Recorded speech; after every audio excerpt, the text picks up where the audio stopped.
Magandang araw po. Itutuloy lang po natin yung ating lecture about rapture. Minsan po tinalakay ko what's the difference between rapture and revelation or second coming.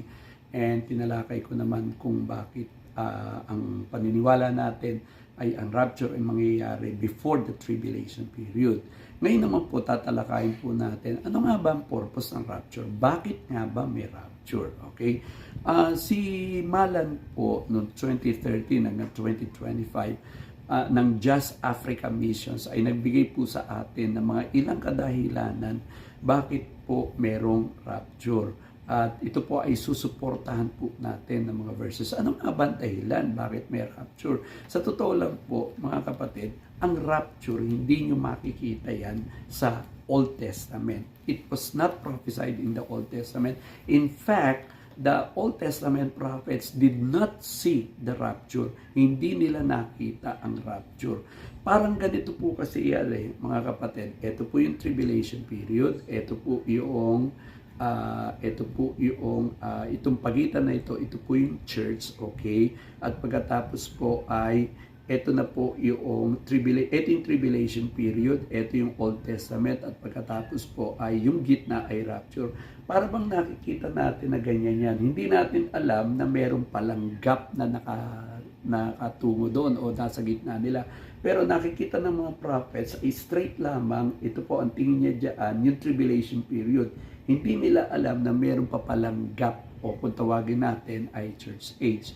So bakit nga ba nagkaroon ng rapture? What's the purpose of rapture? Well, number one po, ito ay pag-iwas mula sa panahon ng paghihirap na mangyayari. Pag sinabi po natin panahon ng paghihirap ay tribulation period.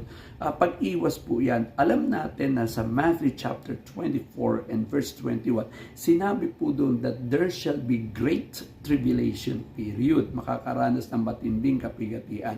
At tandaan po ninyo ito, I do not believe that tribulation is happening right now. Because ang sabi sa Matthew chapter 24 verse 21, yung tribulation na darating ay wala pang nakakaranas kahit kailan. Hindi pa nangyayari yan maski kailan. Sa madalit salita, mas matindi pang mahirap ito kaysa sa panahon ng hapon. Kung naranasan nyo mabuhay ng panahon ng hapon, mas mahirap pa po. Sa panahon ngayon, nakakapagpasar pa tayo, nakakapamasyal pa tayo. Nasaan dyan ang tribulation period? So, ang mangyayari, mga kapatid, ang rapture ay mangyayari bago mangyari yung pong tribulation period. Iniiwas na ng Diyos yung church. Inilalayo na ng Diyos yung totoong Kristiyano doon sa tinatawag nating tribulation period. Number 2 po, ito ay pagkakataon upang ang Antikristo ay magpakilala. Sinabi po yan sa 2 Thessalonians chapter 2 and verse 6 to 8. Ang sabi po doon, after he let it, yung hina yon, ang paniwala ng iba doon, 2 verses 6 to 8 ng 2 Thessalonians, ang paniwala ng marami po doon, yung po yung Holy Spirit. Him who let it will let. Ibig sabihin, siya lang ang pumipigil sa Antichrist. And then, ang sabi doon sa verse, and then the wicked one shall be revealed. After he let,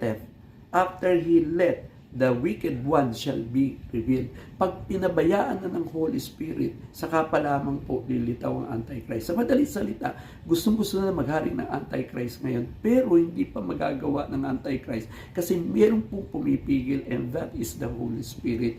At hanggat nandito pa po ang church, mga kapatid, ay hindi po mangyayari yung lilitaw ang Antikristo at magpapakilala siya sa buong mundo at may tatakan pa ng 666 or kung ano-ano pa mangyayaring mga tribulation period, okay?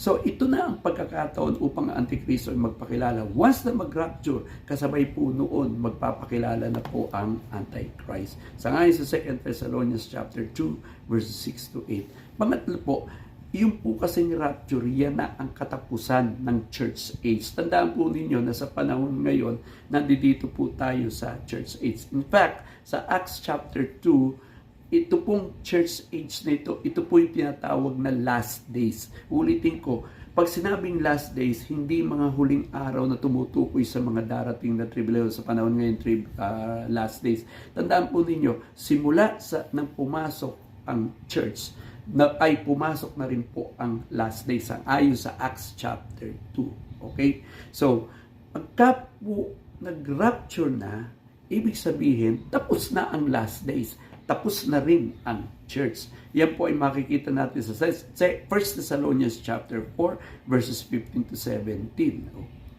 Okay? So, basahin po ninyo yung verse po, ano po yung nakasulat po dyan. So, itong katapusan ng church age. Number 4 po, ito ang maghihiwalay sa mananampalataya at hindi mananampalataya. Sangayon sa 1 Thessalonians chapter 4 verses 15 to 17. Now, tandaan po natin, once na mag-rapture, yung mga nagpapanggap na Christian, na member po ng church, okay, ay hindi po sila mawawala. Ngunit yung totoong tumanggap sa Panginoon, yun po ang biglang mawawala. What does it mean? Hinihiwalay po yung totoong tumanggap kay Kristo dun sa nagpapanggap lamang na mananampalataya. So what's the purpose of rapture? Ito ang maghihiwalay sa mananampalataya at hindi mananampalataya. And number 5, ito na po yun. Itong mabigat sa lahat. Pagka nag-rapture na, ito na po ang katapusan ng ministry ng Holy Spirit. This is the end of the ministry of the Holy Spirit. Now, tandaan po natin to ha. Hindi pwedeng maligtas ang tao nang walang conviction. Okay? Kay Old Testament, kay New Testament yan, hindi pwedeng maligtas ang tao na walang conviction ng Holy Spirit. There is always the conviction of the Holy Spirit. Yung conviction ng Holy Spirit na yun, mga kapatid, mapa Old and New Testament, gumagana po yan. Hindi po nawawala yan. Pero ang tinutukoy nating ministry ng Holy Spirit ay para po doon sa church na sinabi ng Panginoon sa John chapter 14 up to John chapter 16. Ito po yung sinabi sa 2 Thessalonians chapter 2 ay sa 2 Thessalonians chapter 2 and verse 2 na once na pinabayaan na ng Holy Spirit, yung pong wicked one ay lilitaw. So, pagka po pinabayaan na ng Holy Spirit, ibig sabihin, tapos na ang ministry ng Holy Spirit, except conviction tapos na ang ministry ng Holy Spirit para po sa church. Bakit? Kasi kukunin na ng Diyos ang church So, para saan pa ang Holy Spirit ay mag-minister? Sa ngayon po, habang hindi pa nagra-rapture, ay tuloy-tuloy pa rin po ang ministry ng Holy Spirit. Kaya kapatid, ito tandaan mo, kaibigan, ito tandaan mo, kung hindi ka nakakasiguro na ikaw ay masasama sa rapture, I would suggest you accept Jesus Christ as your Lord and Savior. Makikita mo yung prayer na yan dito po sa atin. Sundin mo lamang po yung prayer na yon at sisiguraduhin ko sa iyo, nangangako ang Panginoon, isasama ka niya sa rapture at sama-sama po tayo sa langit. Magandang araw po. Salamat po sa pakikinig.